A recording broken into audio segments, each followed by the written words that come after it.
తెలుగు వారి #1 choice Telugu matrimony. Telangana politics లో నాయకుల విమర్శల డోస్ లిమిట్స్ క్రాస్ అవుతోంది.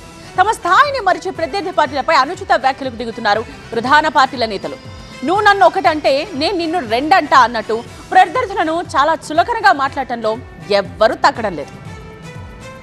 కాబట్టి భారతీయ జనతా పార్టీని మరి ఈ రకంగా ప్రతి అడ్డమైనోడు మాట్లాడము ఏమాత్రం సమంజసం కాదు. మన బాధపడ్డాడు రేవంత్ రెడ్డి.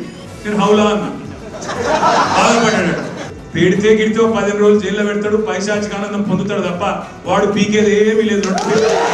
ఎందుకంటే రోడ్డు మీద మనం పోతుంటే అరుస్తూనే ఉంటాయి. కొన్ని అరిసినప్పుడు అరిసిన దానికల్లా వెనక్కి తిరిగి రాయితో కొట్టం కదా. ఇవి తమ రాజకీయ ప్రత్యర్థులపై తెలంగాణలో ప్రముఖ రాజకీయ నాయకుల విమర్శలు. గత కొంతకాలంగా తెలంగాణలో ప్రధాన పార్టీల నేతల విమర్శలు శృతిమించుతున్నాయి. సమయం సందర్భం లేకుండా ప్రత్యర్థులపై నోరు పారేసుకుంటున్నారు. మాట్లాడుతున్న వేదిక అంశానికి సంబంధం లేకుండా తమ ప్రత్యర్థులను చాలా చులకనగా మాట్లాడుతున్నారు.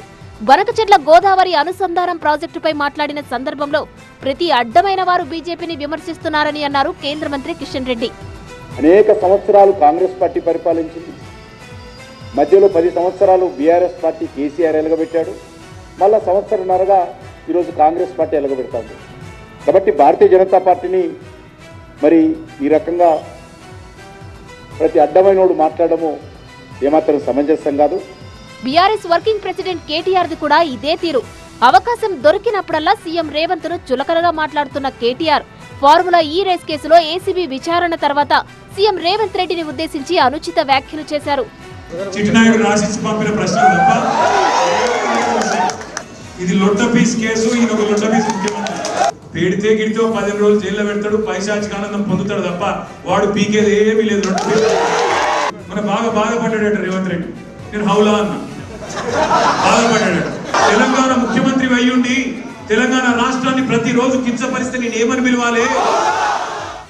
రైతు నేస్తం సభలో రైతు భరోసా నిధుల విడుదల సందర్భంగా కేటీఆర్ బీఆర్ఎస్ నేతలపై అదే స్థాయిలో తీవ్ర వ్యాఖ్యలు చేశారు సీఎం రేవంత్ రెడ్డి. ఎందుకంటే రోడ్డు మీద మనం పోతుంటే అరుస్తూనే ఉంటాయి. కొన్ని అరిసినప్పుడు అరిసిన దానికల్లా వెనక్కి తిరిగి రాయితో కొట్టం కదా. నేను పని చేస్తా, మీరు వాళ్ళ పని చూడండి అని తెలియజేస్తా. మొత్తానికి రాజకీయాల్లో ఉన్నత స్థాయిలో ఉన్న నేతలు తమ స్థాయి మరిచి ప్రత్యర్థులపై తరచూ అనుచిత వ్యాఖ్యలు చేస్తుండడంపై ప్రజల్లో విస్తృత చర్చ జరుగుతోంది. తెలుగు వారి #1 చాయిస్ తెలుగు మ్యాట్రిమోనీ.